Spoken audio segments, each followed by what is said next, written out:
O atleta do século XX. O rei do futebol. Pelé! Camisa número 10! O gênio da bola. Pelé, a pula Pelé, cabeceou feita! Magistral gol de Pelé! O único jogador tricampeão mundial. O maior de todos os tempos. Pelé! 1000 gols! Pelé! Dizem que todas as histórias têm um começo, um meio, um fim. Nem todas. O roteiro de vida que Pelé escreveu com os pés pelos campos do planeta não tem ponto final. É uma história que vai continuar sendo contada e recontada de geração a geração, de gol a gol. De título a título, a cada imagem revisitada de um personagem que nasceu para se tornar imortal, para se tornar uma lenda. A saga do menino pobre que nasceu num lugar escondido entre as montanhas de Minas Gerais. Três Corações, uma cidade que viveu às escuras até 1940. Quando a luz chegou, a alegria foi tanta que um dos moradores decidiu dar ao filho que nascia um nome em homenagem ao inventor da lâmpada elétrica, Thomas Edison. E veio então ao mundo uma criança iluminada.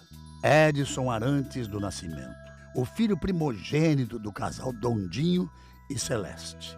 Dondinho era jogador do time de futebol local, ganhava quase nada, tempos difíceis. O pequeno Edson ainda era chamado de Dico quando toda a família se mudou para Bauru. O pai tinha recebido proposta para trocar de clube. Dico cresceu e ganhou a rua. Aos 6 anos, já se dividia entre os estudos e os chutes em bolas de meia. Em Bauru, foi chamado pela primeira vez de Pelé. Jogando futebol na rua com os garotos, eu devia ter 7 para 8 anos. Foi quando eu conheci o Pelé. Aí o garoto chamou Pelé, não sei o quê. Eu não sei se foi uma brincadeira, se eu falei alguma coisa errada, se foi uma piada.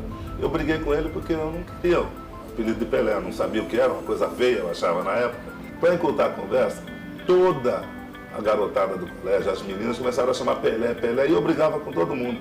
Foi assim que eu peguei o apelido de Pelé, sem saber por quê. E hoje eu adoro, né? Porque é um nome conhecido no mundo todo.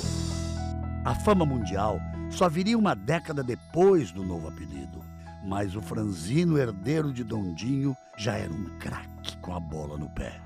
Com 9 anos, Pelé viu o pai chorar na derrota para o Uruguai em plena final da Copa e lançou uma profecia.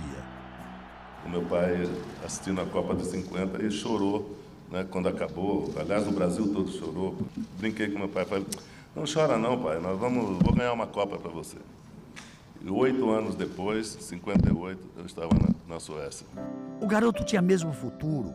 Aos 13 anos, já era titular do Baquinho, a divisão de base do Bauru Atlético Clube.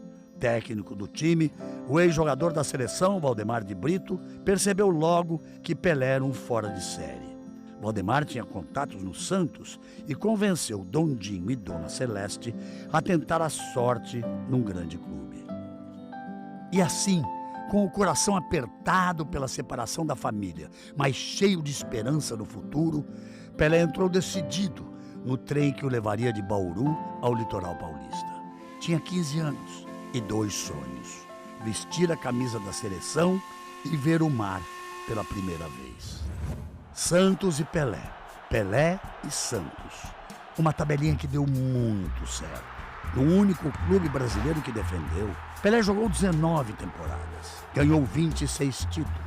Com ele em campo, o Santos conquistou 6 campeonatos brasileiros, 2 taças Libertadores da América e 2 mundiais interclubes. Vestindo a camisa 10, que se tornaria marca registrada, Pelé fez muitos gols. 1091, para ser mais preciso.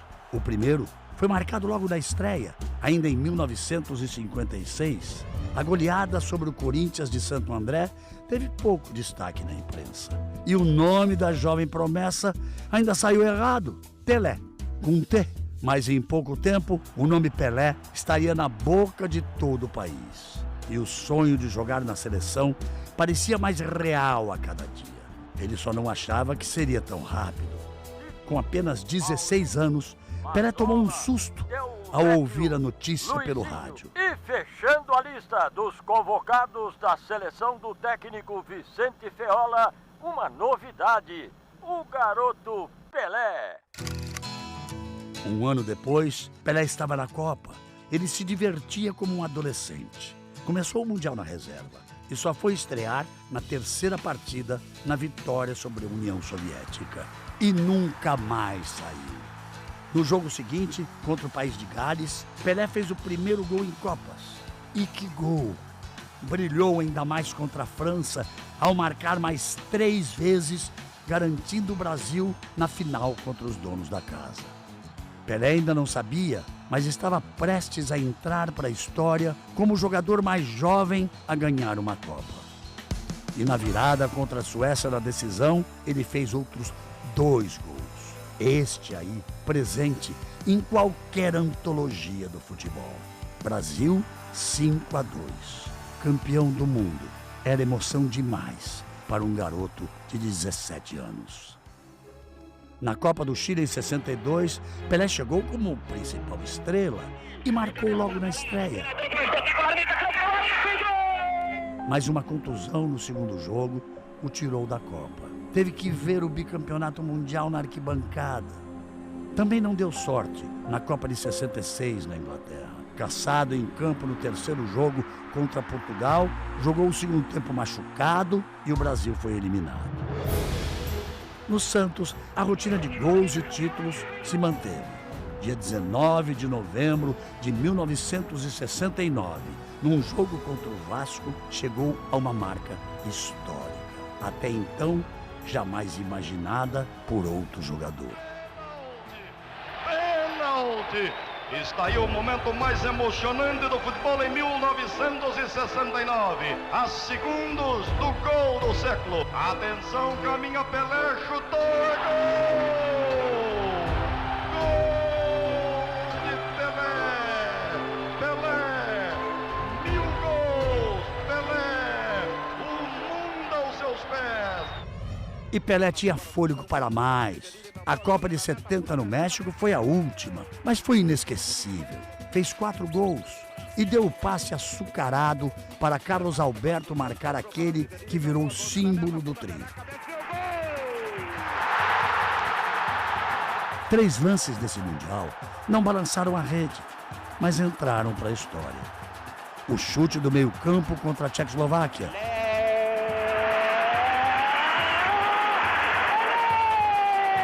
A cabeçada para a incrível defesa do inglês Gordon Banks. E o drible sem bola no goleiro uruguaio Mazurkiewicz. Depois da Copa, Pelé foi aplaudido de pé por todo o Maracanã ao se despedir da seleção em um jogo contra a Iugoslávia. É até hoje o artilheiro que fez mais gols pelo Brasil. 95.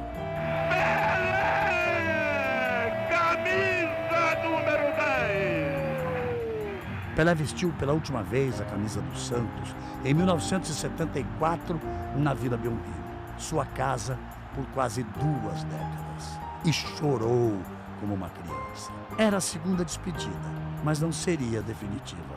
A saudade da bola falou mais alto. Na temporada seguinte, uma proposta milionária convenceu Pelé a aceitar um desafio: popularizar o futebol nos Estados Unidos. No New York Cosmos, chegou aos 1.282 gols e conquistou o 32º título da carreira. Em 1977, deu adeus aos campos profissionalmente num amistoso entre o Santos e o Cosmos e deixou a marca de artilheiro na última despedida. E deixou muito mais. Deixou um nome que virou adjetivo: Pelé. O Pelé dos futebolistas. Deixou a mais completa tradução e harmonia entre força, talento, explosão e genialidade. Pelé, o rei que reinventou o futebol. Pelé, o eterno namorado da bola. Querida bola, se existe uma coisa importante no mundo, é você. Se Deus mandou você para mim e ter tanta liberdade e tanta amizade com você, é porque Deus me ama. Love! Love!